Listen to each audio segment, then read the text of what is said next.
promised, we are going to explore all 7 continents. And somebody recommended that we look at the church calendar as well. So we're going to be on our journey, not only through the world, but through church time. So we have an entire year and 7 continents to cover. So we can jump right in. With an understanding of the church calendar, which begins in September, that is a tradition inherited from the Jewish calendar, and extends through August. And to begin our pilgrimage around the world, we are going to start with North America. North America includes a few countries, none of which are predominantly Orthodox. In terms of the history of the Orthodox Church in the United States, it began in Alaska when Alaska was a colony of Russia, and last year I was able to go on a pilgrimage to Alaska, and I was blessed to be able to visit this church, Holy Ascension Cathedral, which is located on the island of Unalaska in the Aleutian Islands. By many accounts, this is the oldest Orthodox church in North America. But again, this is a modern pilgrimage, so we're going to be bypassing Alaska and we're heading to Wisconsin. And we're going to visit the Milwaukee, Wauwatosa area. And we're going to be celebrating there one of the first major holidays of the church calendar year, which is the Exaltation of the Cross. The event commemorated for this holiday is depicted in this icon, which is located here at Synod. The event is the finding of the true cross by St. Helen, and according to tradition, she followed a trail of either basil or flowers to the hill where the Romans had crucified people, and there she found the true cross. And so in Orthodox countries around the world, the churches and the crosses for this holiday are often decorated with flowers or basil. Especially in the Greek tradition, basil plants are brought into the church for this holiday and festoon the crosses. And the church that we're going to visit in Milwaukee is this church, which is the Greek Orthodox Church of the Annunciation. This church was built, it was completed in 1961. In the 1950s, the Greek community in Milwaukee hired an American architect to design and build their parish church. That architect was Frank Lloyd Wright. Many of you are familiar with his work, which include the Guggenheim Museum here in New York City on 5th Avenue at 89th Street. And as for the church in Milwaukee, Frank Lloyd Wright was hired to build this church by the community, knowing that he embraced a very modernist sensibility in terms of architecture. Frank Lloyd Wright's wife was Orthodox. She was known as Olga Ivanovna. She was of Montenegrin descent, but she grew up in Russia before the revolution. And to build this church, supposedly, Frank Lloyd Wright asked his wife what the major symbols and what the major elements were of an Orthodox church. And she responded that they were the cross and the dome. So those are the two features that are really accented and highlighted in this structure. So the church made use of quite a modern type of technology where the church is actually an inverted dome, and then a dome is placed on top of that. And all of that is on a cross-shaped foundation. So it's sort of likened to a teacup, and then you put the saucer on top of the teacup. And so the scalloping around the dome was also a feature of many of Frank Lloyd Wright's buildings. And he said of this structure, the church in Milwaukee, Frank Lloyd Wright said, "The edifice is in itself a complete work of modern art and science belonging to today, but dedicated to ancient tradition, contributing to tradition instead of living upon it. So let's head inside. We shall go through the main doors. And as you can see, the entire church has this feeling as though you are in the dome itself. There are 2 levels to the church, and there are many design elements as well as practical features that are all designed to reflect different elements of Orthodox theology. The scalloping around the dome is actually these semicircle stained glass. And here is the iconostasis. This is made of gold anodized aluminum, which was a new technique that was being developed in the 1950s in America. So it's actually very lightweight, and that is the choice that was made for the iconostasis and a lot of design elements throughout the building. So this is the detail of the Last Supper above the royal doors. So moving right along, because we have a whole year to get through, the next major holiday of the church is known as the Pakrov, or the Protection of the Mother of God. This holiday is celebrated in October, and it commemorates the appearance of the Virgin Mary in a church in Constantinople in the 10th century.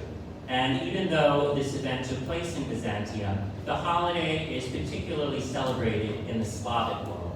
And to celebrate this holiday, we are going to go over to Astoria, but not the Astoria across the river, the Astoria across the country in Oregon. The town of Astoria, as you can see, is where the Columbia River meets the Pacific Ocean. This is the church, and the building itself had been built as a Protestant church in the 1960s. In the town of Astoria, an Orthodox parish was established under the OCA, the Orthodox Church of America, in 2017. And it is composed primarily of converts. And the building here was acquired by the parish in 2021. And this is one of the first services that took place in this building as an Orthodox Christian parish. As you can see, the iconostasis does not yet exist, so the icons are on easels. And the design of this church was built to look like an inverted Viking ship. And that is a reference to the seafarers and the fishermen who made up a major part of this town's history. And this is the church today. So as you can see, all of the pews have been removed, and the wood was repurposed to construct the iconostasis. The iconostasis has various saints on it, including the American saint, St. John of Shanghai and San Francisco, and the patron saint of this church, which is St. Brendan the Navigator. St. Brendan the Navigator was an early Irish saint who was known to preach the gospel by sailing around to different obscure communities. And according to legend, he even made it to North America. And I visited this church last year, and I was told that this is in fact the only Orthodox church in the world dedicated to St. Brendan. So now we are going to sort of go through the Nativity Fast, which is the Christmas Lent, rather quickly, in order to celebrate Christmas. And to do that, we are going to go to Europe. And as I said, this presentation will focus on churches in countries exclusively that are non-Orthodox. However, that does not mean that there is not a long history of the community in some of those countries. And so for the continent of Europe, the countries I've chosen are those which have a long history of a local Orthodox community, even though it is a minority religion in those countries. And the first country that we're going to go to, which is where we're going to celebrate Christmas, is Finland. So the Finnish people are a Uralic people. The closest language related to Finnish is Estonian.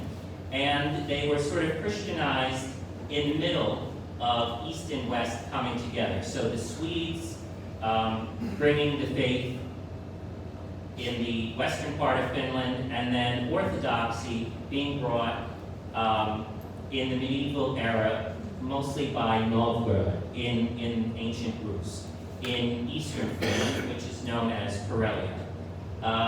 Sweden ruled Finland for hundreds of years, and during that time, the Lutheran Church was promoted, the Orthodox Church was suppressed.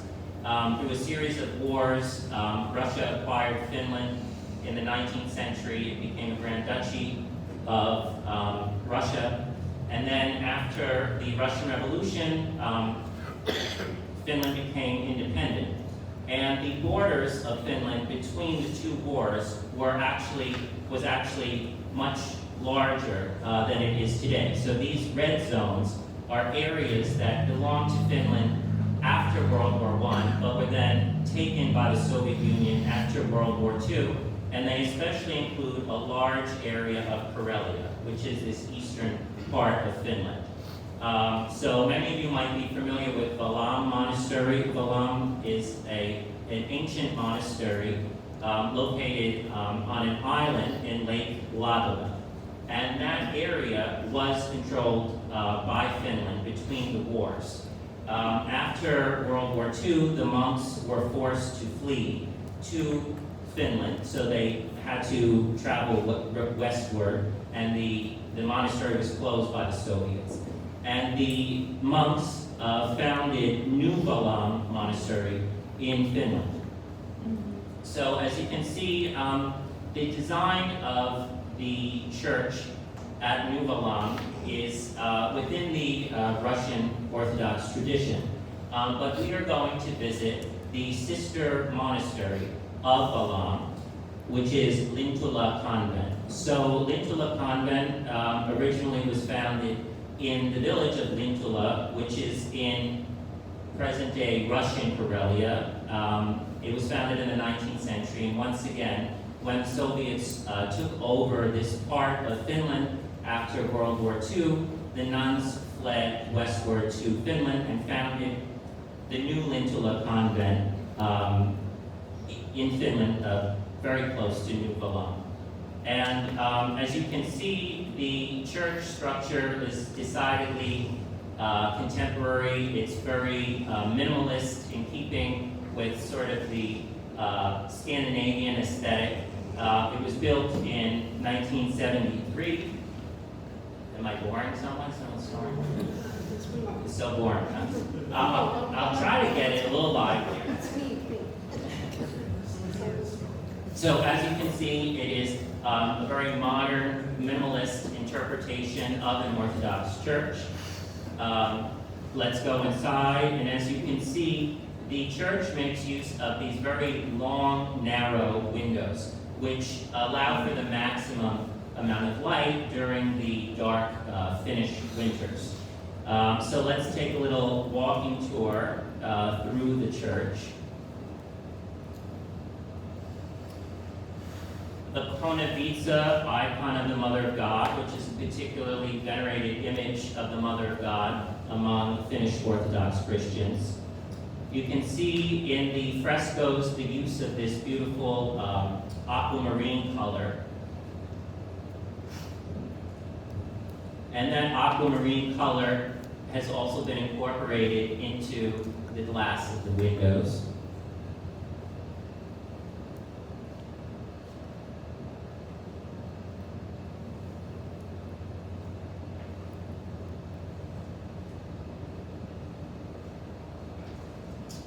The inscriptions are in Finnish.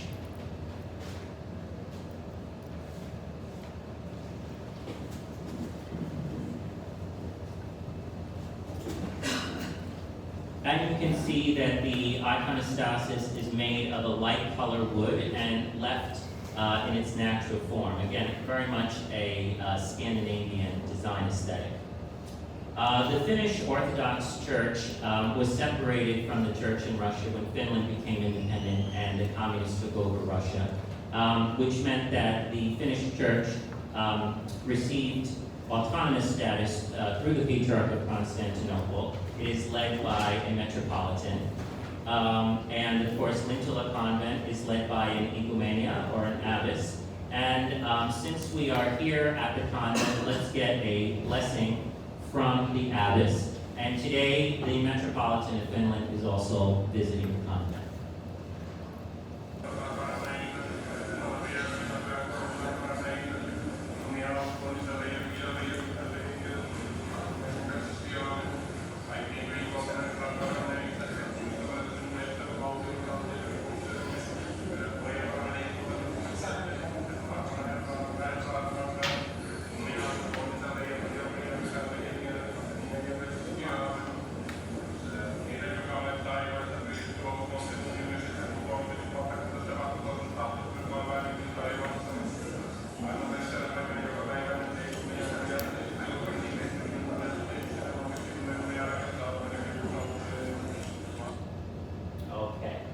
Now, an important part of pilgrimage often is walking in the footsteps of the saints and venerating their relics. And Finland, in fact, does have a newly glorified saint, and that saint is this man, Johannes Vasilikoika Karkapa, or in Russian it would be Ivan Vasilievich. Johannes Karkapa was born in the late 19th century in Finnish Karelia of a Finnish family that was Orthodox. From a young age, he preserved a very pious nature. And as he grew up, this was when Finland was still a Grand Duchy of Russia, but there was a strong Finnish nationalist movement taking place. And that movement really encouraged Lutheranism.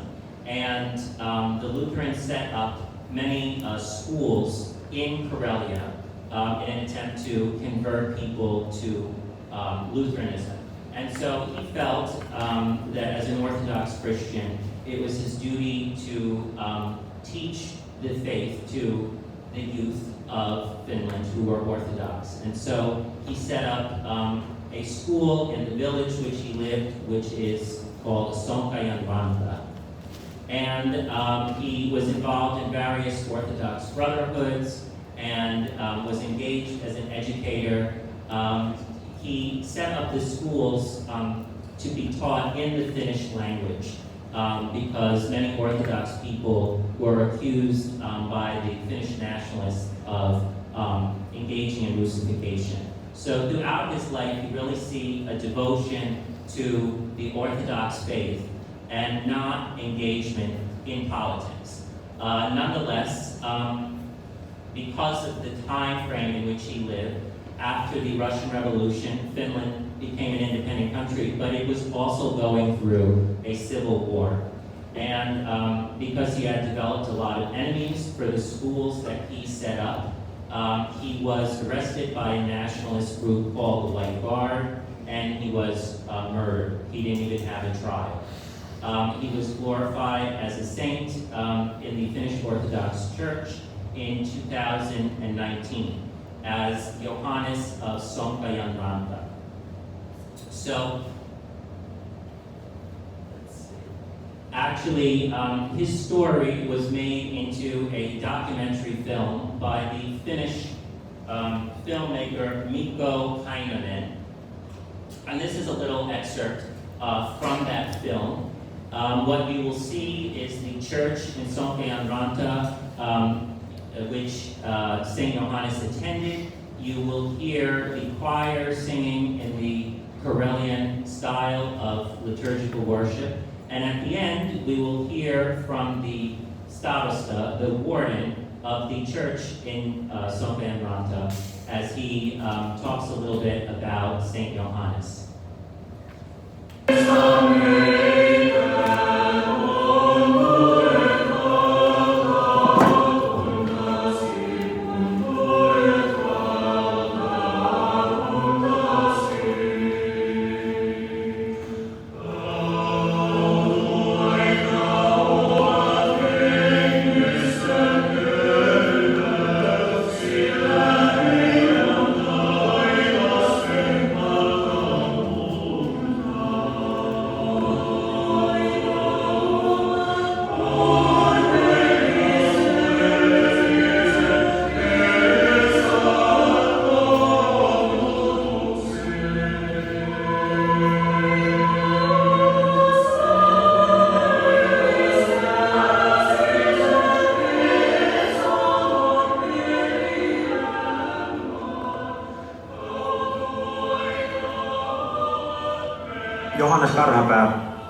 omassa kotikylässäni Tuupovaaran Sonkajan rannalla ja olin uskonnon opettaja ja hyvin aktiivi ortodoksi. Now, the only word I understood of that was orthodoxy. The starosta has brought us to the grave of Saint Johannes. In 2019, when Saint Johannes was glorified, it was decided for various reasons that the relics would not be exhumed. So again, as we are on a pilgrimage, we will venerate his relics here in the cemetery in which he was buried. It has become an annual pilgrimage event among a growing number of Finnish Orthodox Christians to visit regularly his grave. And again, since we are celebrating Christmas in Finland, we are having an experience on the grounds of Lintola Convent. One of the most known traditions associated with Christmas in many parts of the world is caroling. And carols are songs which are non-liturgical, so they were not traditionally sung during the church liturgy, but they were nonetheless songs about the Nativity of Christ that people would sing in this festive time of year. So now we're going to experience Christmas in Finland, and you'll hear a tune that is very familiar, but of course the words are in Finnish.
Continuing on our pilgrimage, we are going to leave Finland and fly over to Asia. And specifically, we are going to visit Japan. So many of you might have been at my earlier presentation on St. Nicholas of Japan. For those of you who were not, you would have learned that St. Nicholas founded the Japanese Orthodox Church in the 19th century, which received autonomous status from Russia in the 20th century.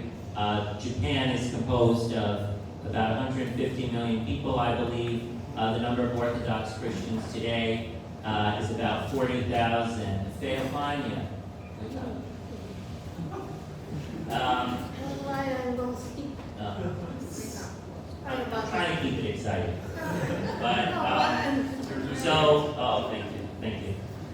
So for those of you who were at my earlier presentation, you'll remember that we went on a mini pilgrimage of some of the churches in Japan. But one of the churches that we did not visit was the church in Nagoya. So Nagoya is a city about halfway between Osaka and Tokyo. The community dates back to the 1870s. This is a photograph from 1926. The congregation worshipped in a variety of buildings over the course of the 20th century. And the Nagoya parish is one of the more successful parishes in Japan.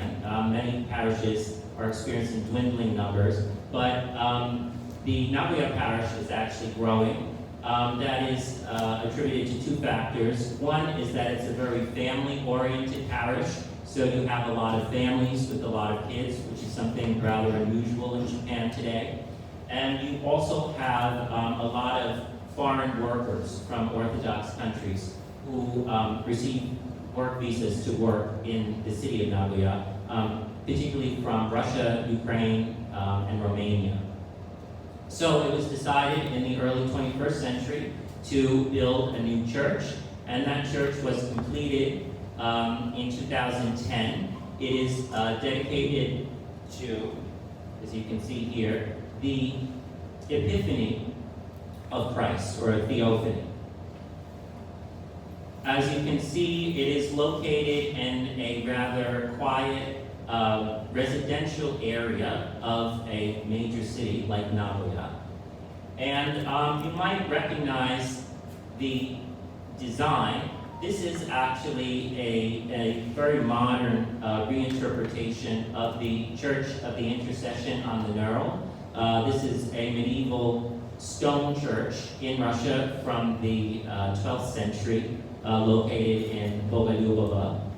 And it was reinterpreted for the Nagoya parish, but it is constructed out of reinforced concrete and makes use of anti-earthquake technology.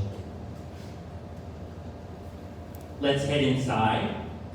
As you can see, the church is also very streamlined in keeping with the particular aesthetic of Japanese design. It makes use of local Japanese cedar wood. And it is the Church of the Epiphany, and we've arrived just in time to celebrate the Epiphany, which is the baptism of Christ. This is a modern icon of the Epiphany by the Polish Orthodox iconographer Jerzy Nowosielski, or Nowosielski in Polish. We're going to come back to him, but we'll be celebrating the Epiphany in Nagoya, which is, again, the patronal feast of the parish. As you can see, the choir director is decked out in her kimono. The winter light is coming in. And Father Gregory is conducting the blessing of the water after the liturgy outside. Now, the Feast of the Epiphany, which is January 19th, coincides with the Japanese tradition of mochiyuki, which is the making of mochi. So mochi are these sweet glutinous rice cakes. These are large ones for New Year's. So with the coming of the new year, there is a tradition to ask for blessings for a good harvest of rice in the new year. And part of the tradition associated with that desire for a good harvest is the pounding of the rice to make mochi. So this is the pounding of the sweet glutinous rice to make mochi in front of a Shinto shrine. But the tradition is observed at the Epiphany Church in Nagoya after the blessing of the water. So here you have Father Gregory participating in the pounding of the rice for mochitsuki, I'm not sure. I want to be relentlessly factual here. So it's mochitsuki is this tradition. You can see the wooden mallet that is used to conduct this tradition. And speaking of St. Nicholas of Japan, we are going to go to Africa. And that is because in Africa there is one of the few churches dedicated to St. Nicholas of Japan, which is located in the town of Johannesburg. So the parish community was founded in 1987, and the church was completed in 1990. The church follows the OCA tradition, the Orthodox Church of America's liturgical and musical tradition, which itself comes out of the Russian tradition. The primary language used is English, but the parish also uses Slavonic, Greek, and even Afrikaans. The Church of Africa has its roots in apostolic times, specifically in Egypt, and the Patriarch of Alexandria had control over the entire continent until 2022, when things got a little more complicated. But we're going to step into the church here in Johannesburg.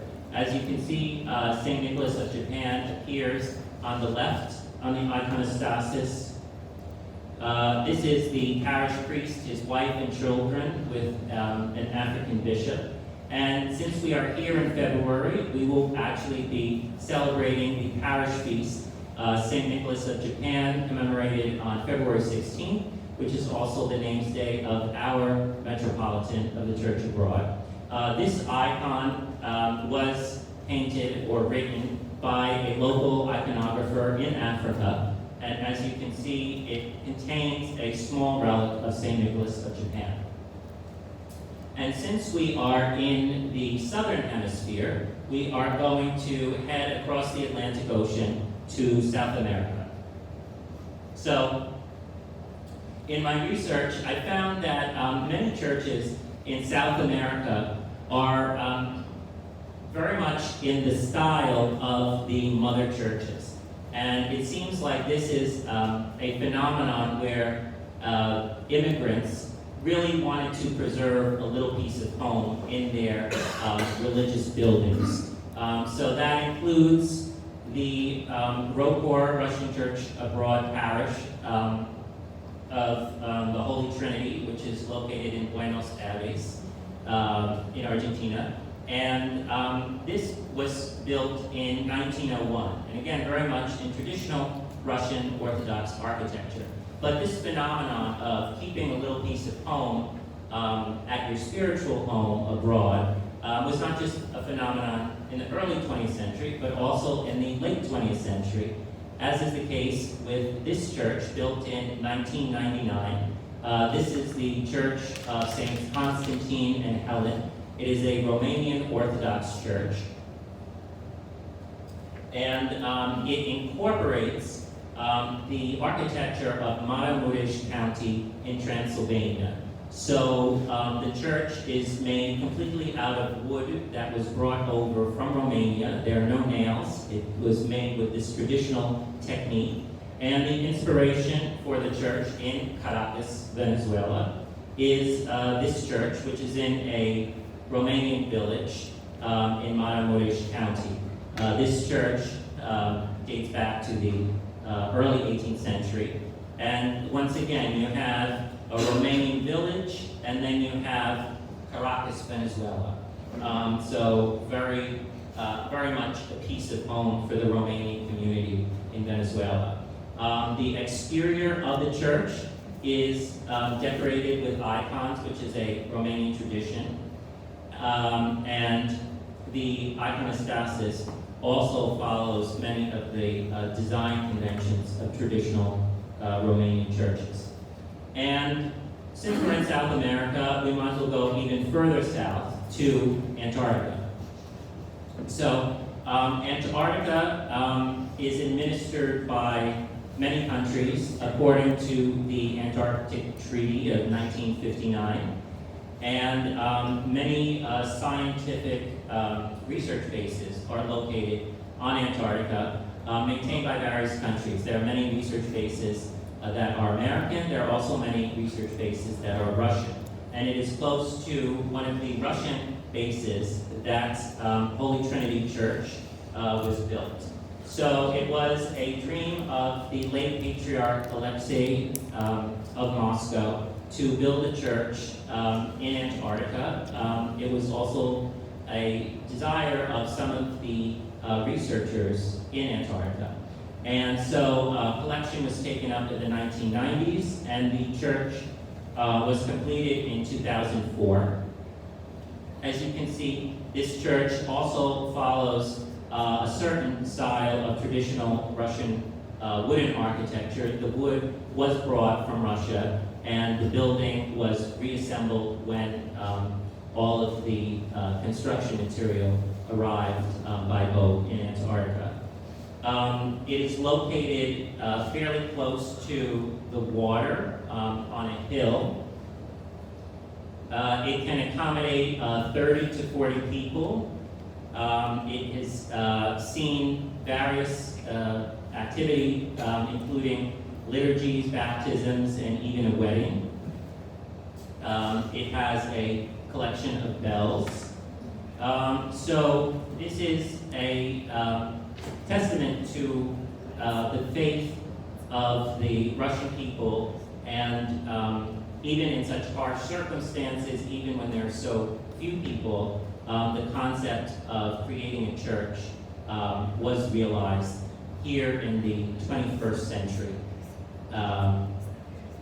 So it is quite remarkable if you can ever get down there. I haven't been yet, but it's worthwhile.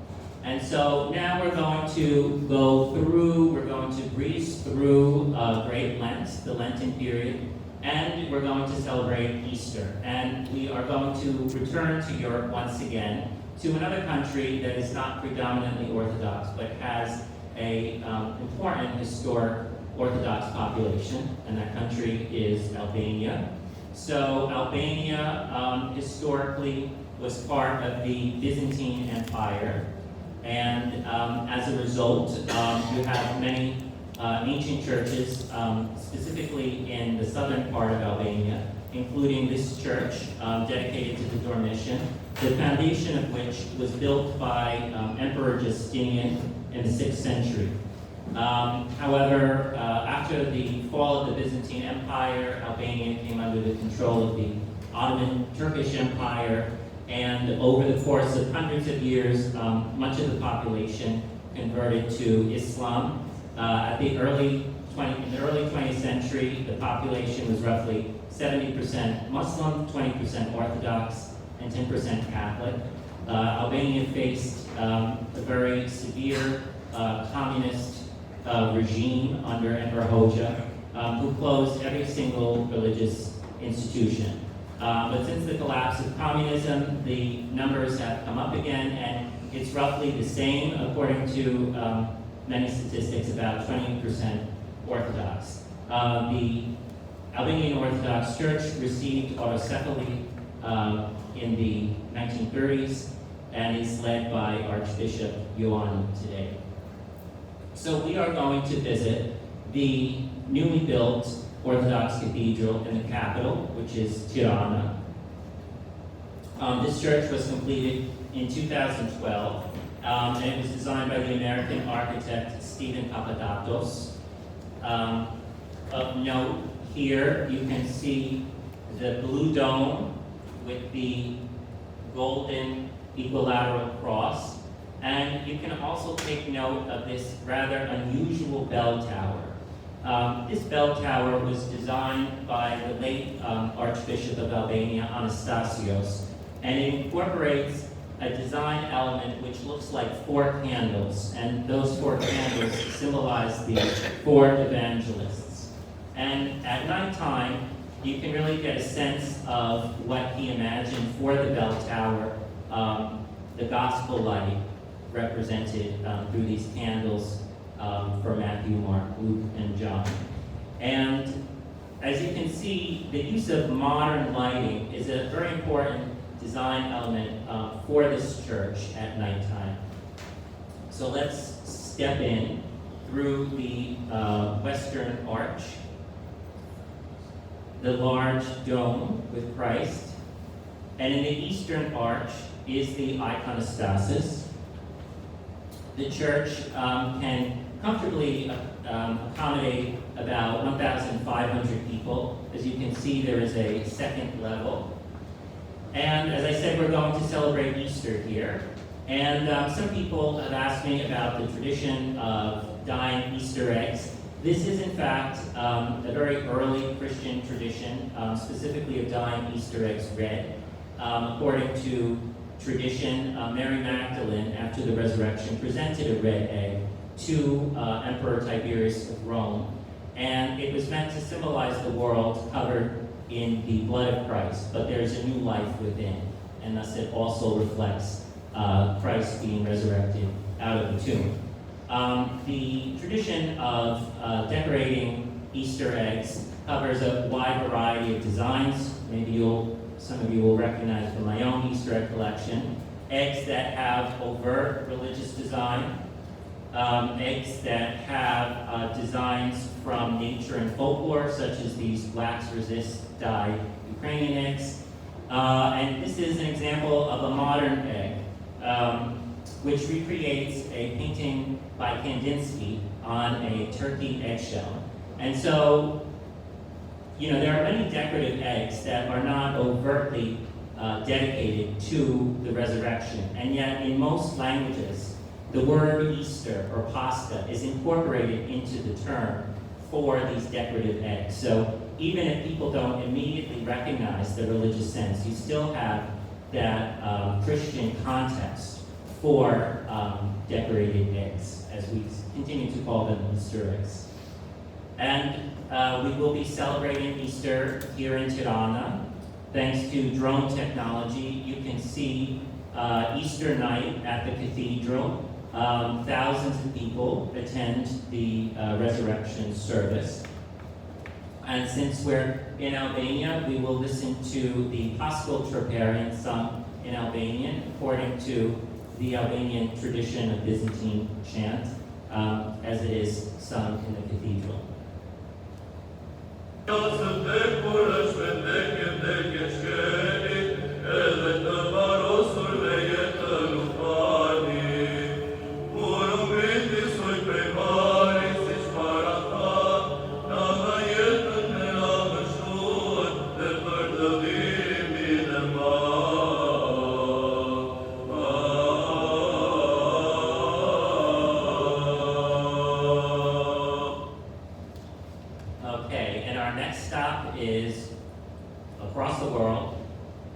The continent of Oceania, and specifically Australia. And we're going to visit a church in a suburban area of Melbourne.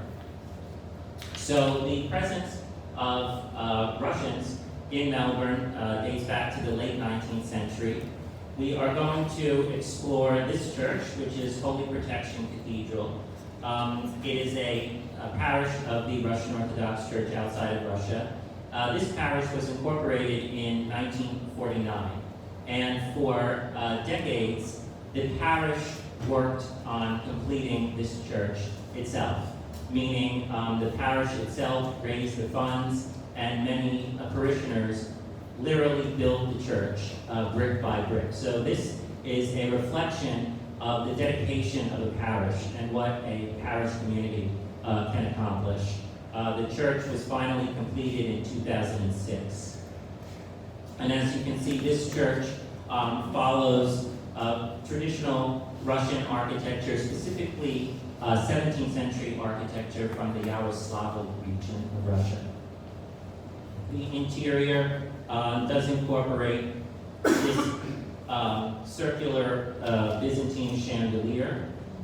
Much of the frescoes have inscription in English.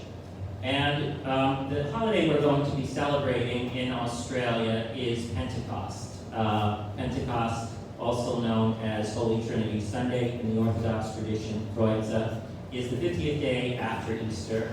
And many people have asked me about the tradition of decorating churches with greenery. And this tradition actually is a fulfillment of the tradition as it was preserved by the Jews for the holiday of Shavuot. So Shavuot is the 50th day after Passover, and it commemorates the receiving of the law of God by Moses. And according to tradition, there was a flowering of creation, that the Sinai desert all of a sudden began to bloom and sprout greenery. And in the same way, Pentecost for the Orthodox Church is the 50th day after Easter, and once again, a flowering of creation with what is received by the apostles, which is the Holy Spirit. So here we have at Synod, again, greenery decorated throughout the church. And the color of choice for attire is green, not only for clergy, but also for lay people. And so now we're going to continue our pilgrimage. We're going to return to Europe, to another country that is not predominantly Orthodox, but has a long history of an Orthodox presence. That country is Poland. Poland has a long, complicated history.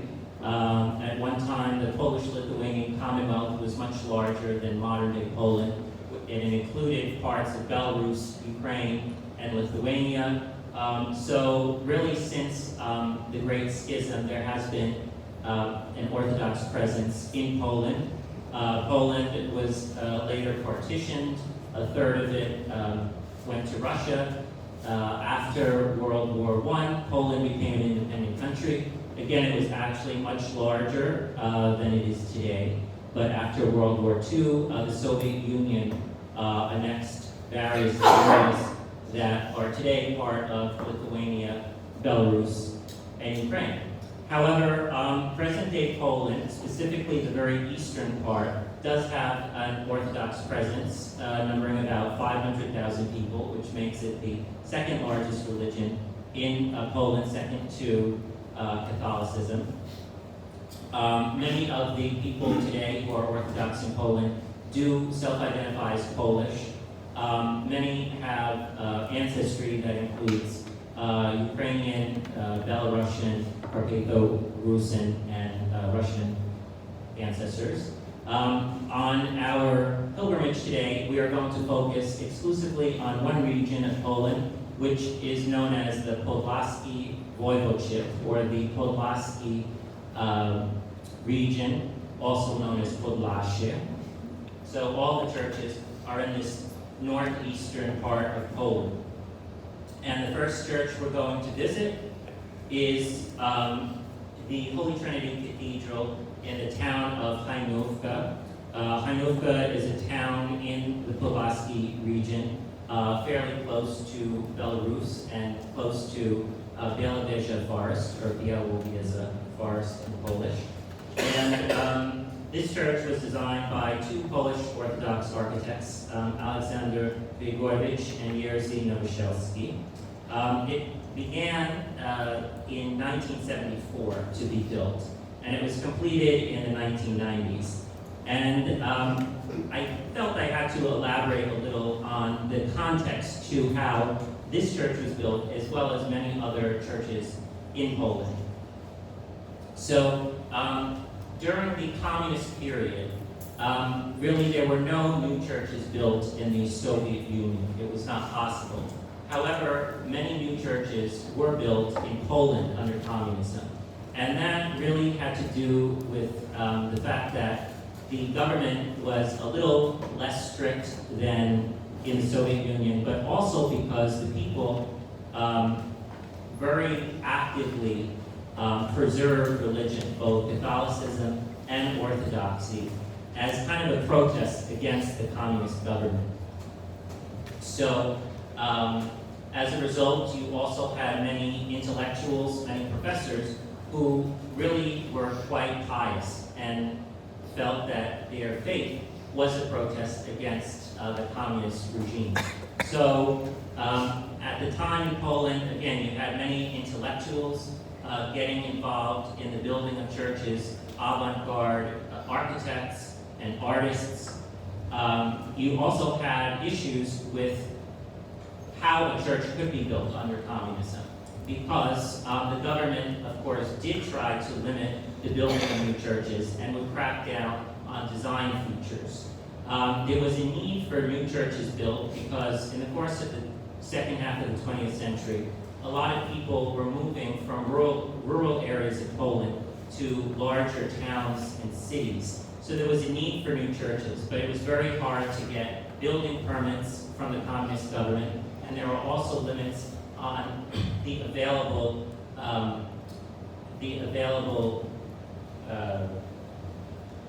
materials, because any classically designed church would probably not get a building permit.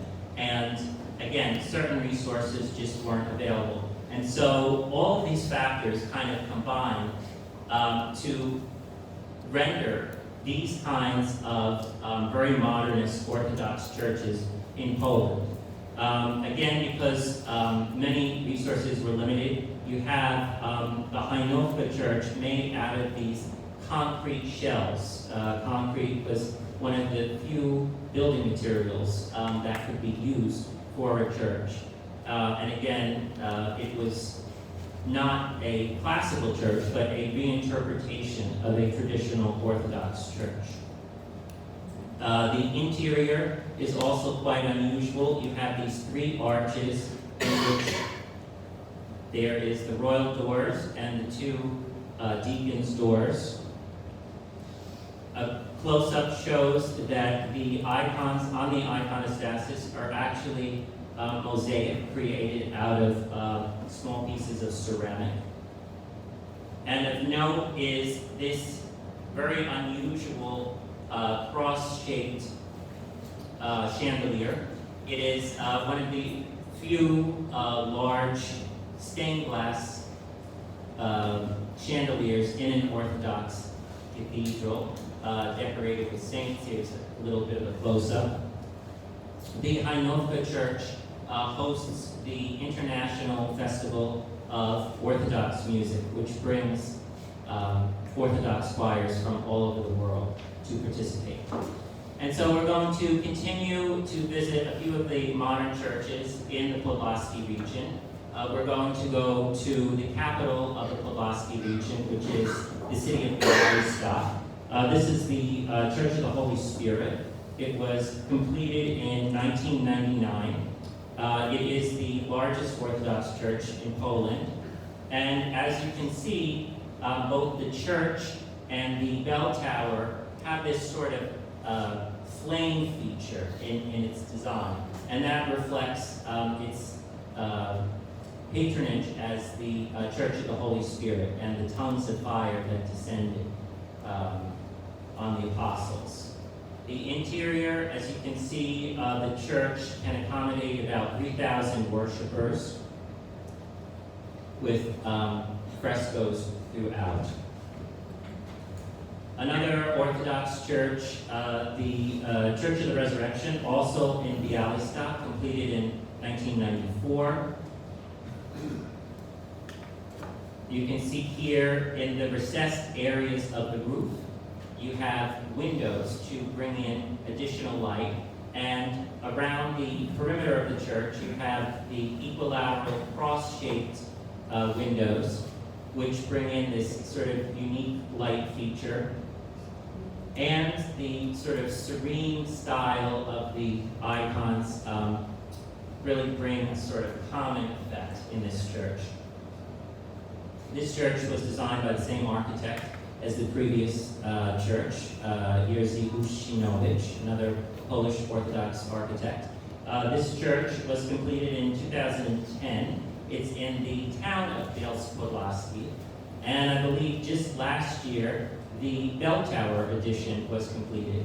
And here you see this very modernist breezeway between the church and the bell tower covered in glass, and of course this unusual feature of the glass dome. The interior of this church is rather traditional.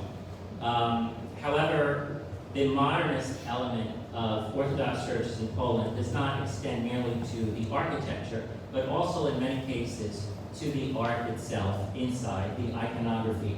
And that can largely be attributed to this iconographer. This is the Polish Orthodox Jerzy Nowosielski. He was an iconographer, an architect, a professor of art, and a lay Orthodox theologian. You can see some of his work in the book at the back of this room. We'll take a look here at one of his icons. As you can see, he really pares down the image to really focus on the essential elements. He makes very limited use of gold, but he does use many other colors. And also, the painterly element here is almost like watercolor, so that you do see the grain of the wood. So it sort of brings the invisible, very close to the structure of the church. And we're going to look at one of his greatest masterpieces, which is the Church of St. Nicholas in Mikołowo. Mikołowo is another town in the Podlaski region. And in this case, the architecture is quite traditional Russian. However, the interior was designed and executed by Novoselsky with his mentor. And it is an outstanding example of Novoselsky's polychrome. Again, he used gold very sparingly, but made use of a variety of colors and design elements. He would often incorporate these ancient Slavic and folk elements into the design. Again, you see here the grain of the wood underneath, this sort of painterly element in terms of how he renders the angels and saints in the icons.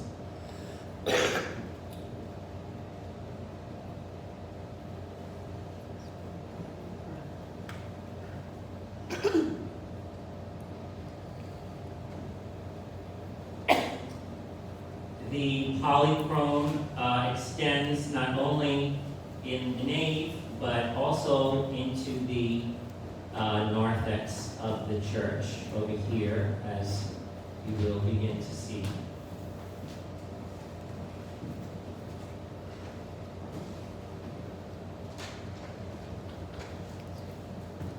And I think particularly outstanding are the images on the western wall of the nave. This is a close-up. The image is the warrior saints. So here you see St. George with the dragon and this lovely green background. And this is the dome, unusually depicting the Holy Spirit as a dove. And so while we're in Poland, we are going to be celebrating the next major holiday in the church calendar year, which is the Transfiguration. The Transfiguration is celebrated on August 19th, which is a time of the traditional harvest in Europe and the Middle East. So it is a time in the Mediterranean and Greek world when people would traditionally bring grapes to be blessed. In the Slavic tradition, it is generally more common to bring apples for blessing. But in the modern world, you can bring all sorts of fruit. So this was here at Synod last year, where we have pineapples and lemons. But we are going to observe a unique tradition for Transfiguration here in Poland. We're going to make a pilgrimage to Mount Grabarka. So Mount Grabarka is actually a hill located in the forests of the Podlaski region. Its association with the Transfiguration dates back to the 13th century when the Tatars invaded the area and a miraculous icon of Christ was brought into the forest and up to this hill, and it was saved from the invaders. In 1710, there was a cholera epidemic in this region, and a man received a vision to go up to Mount Grabarka to pray with a group of other locals, and they did so, and almost immediately the cholera epidemic stopped. So since then, it became a regular pilgrimage site associated with the Transfiguration. A chapel existed on Mount Grabarka in the early 1700s. A larger church was completed in the 19th century. However, again, modern pilgrimage.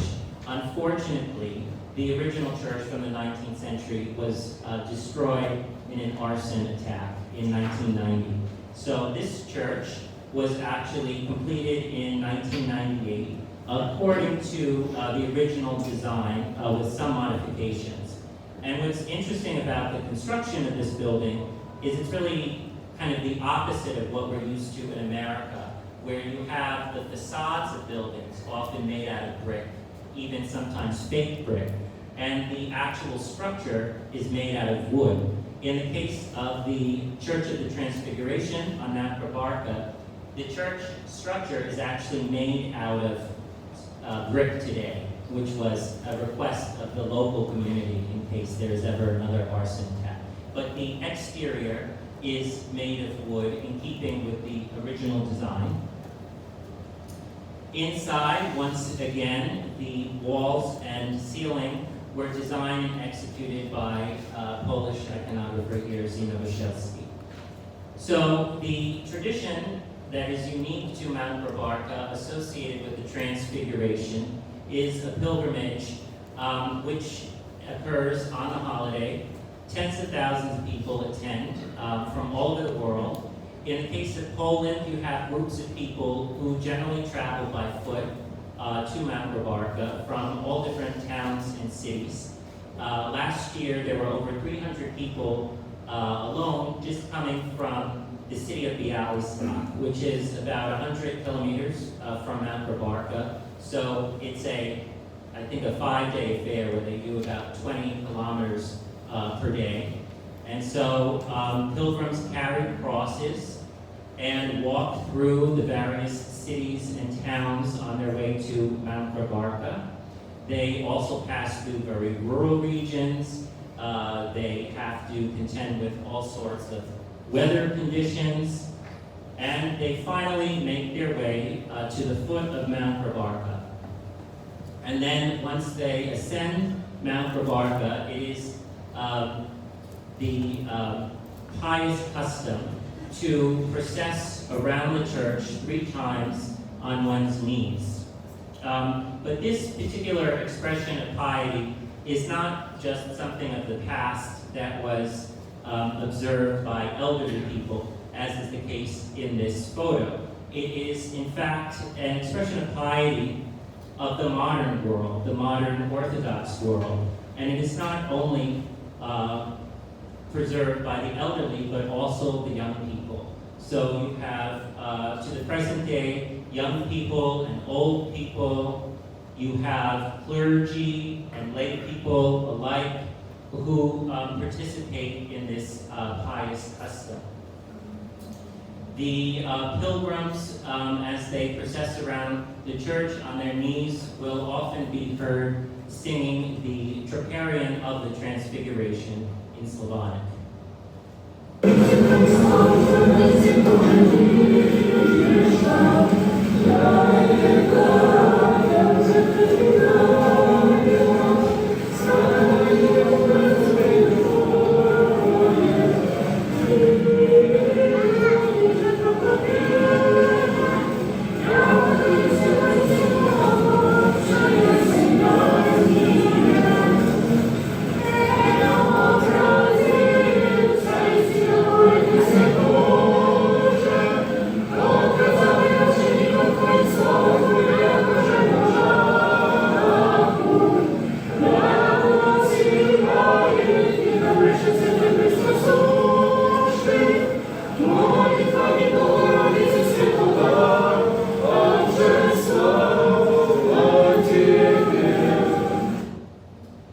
We continue to participate around the side of the church.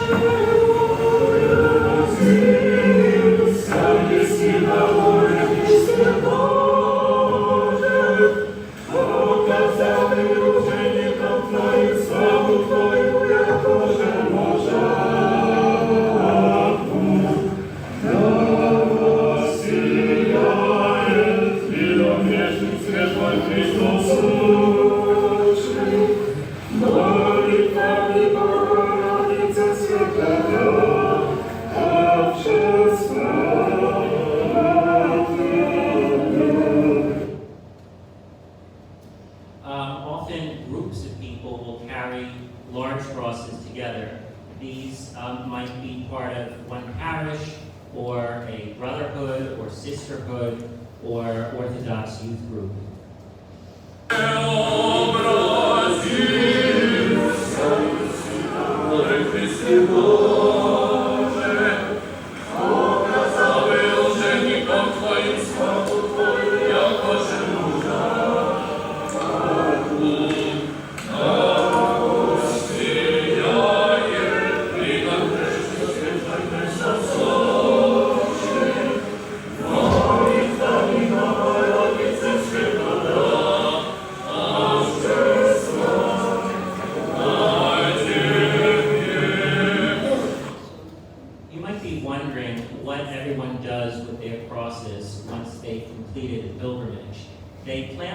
crosses in the hill surrounding the church. That is why Mount Rabarca is known as the Hill of Crosses.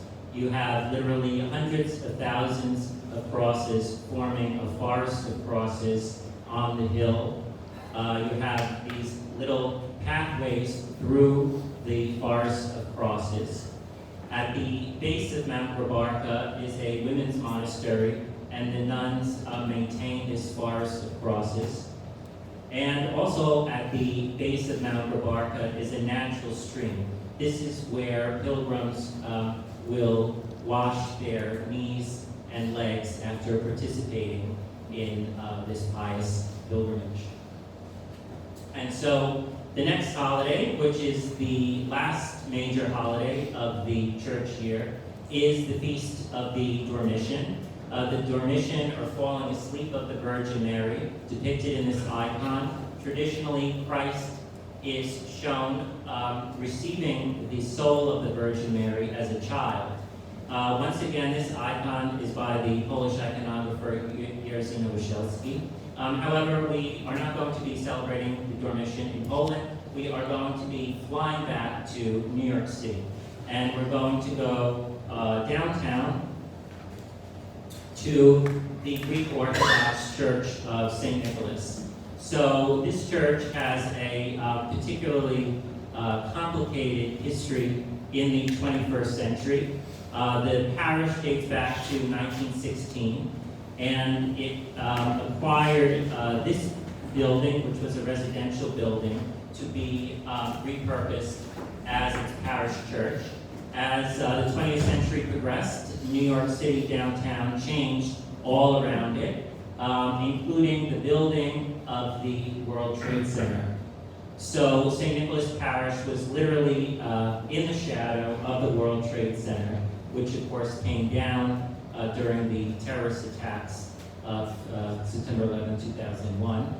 This is a photograph shortly after the South Tower was struck of St. Nicholas Parish.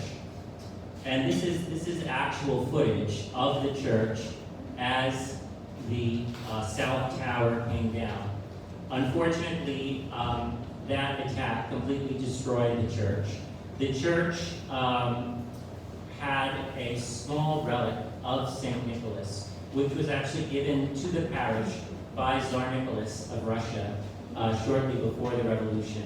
And that was lost in the rubble, but as Archbishop Demetrios of the Greek Archdiocese declared, this only further sanctifies the ground at the World Trade Center. So the new church took 21 years to build. It was completed in December of 2022, just in time for the Feast of St. Nicholas. It was designed by the Spanish architect Santiago Calatrava. The history, which is now the history, of rebuilding in the 21st century has been rather complicated, dealing with issues of finances, deals with the city, moving locations, all sorts of factors delayed the construction and completion of this church. But it was finally completed in 2022 according to a modern reinterpretation of the Hagia Sophia Cathedral of Holy Wisdom in Constantinople. So the church makes use of these very obvious ribbing. These ribs reflect the 40 ribs that make up the Hagia Sophia dome in Constantinople. Let's step inside. You have the dome, which also, again, has these 40 ribs, similar to the concept of how the Hagia Sophia dome was built, only in this modern reinterpretation, the ribs are a lot more accentuated. And the iconostasis, all of the icons and frescoes were completed by a monk from Mount Athos. And a major part of the design element is the illumination. And this is achieved by a very unusual and expensive technique, which requires the skeleton to be made out of concrete. And then, with a little space in between, it is overlaid with very thin Greek marble. And then the lighting is in the center of that. Thus, the whole building, from dome down to the foundation, can be illuminated. So this has become a major symbol of rebirth, and there's a park surrounding the church. If you haven't been, it's definitely worth a pilgrimage there. This is likely the most visited Orthodox church in the United States. And just before we conclude, because this is a modern pilgrimage, we're going to travel into the future, and we're going to take off from Cape Canaveral. Just kidding. We are going to be going to Florida, to Deerfield Beach, which is located over here just north of Miami, to visit Holy Resurrection Cathedral.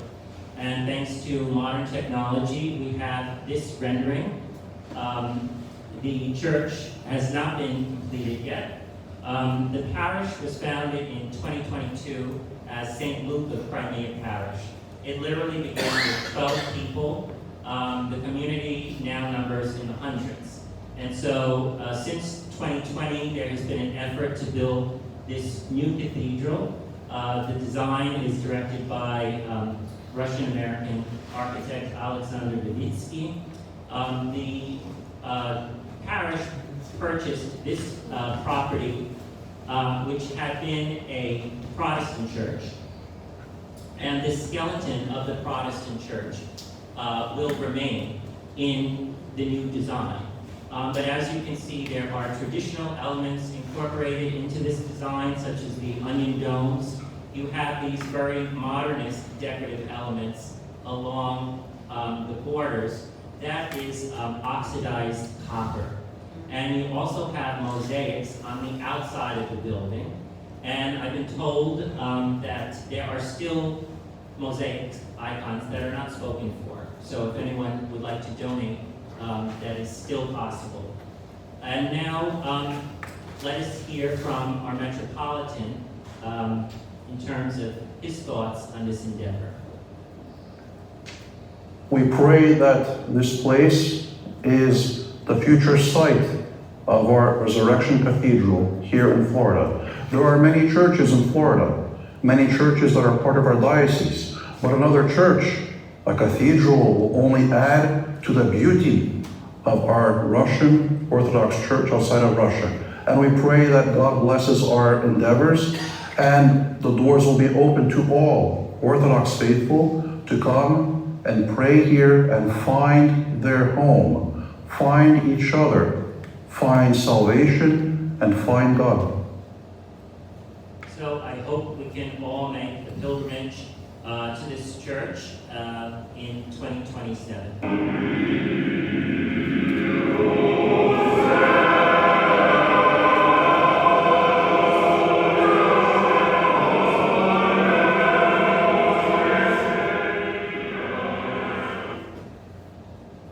I'd like to conclude with a quote from Patriarch Daniel of Romania. A pilgrimage is a spiritual event for all who participate in it with faith, piety, and love of God and the church. In a place of pilgrimage, we find not only what the place has to offer, that is the Holy Church, relics, and divine services, but also what pilgrims bring with each other, namely their piety, zeal, patience, kindness, their way of being and meeting with God and with different people, some who have never known each other until that moment. Thank you very much.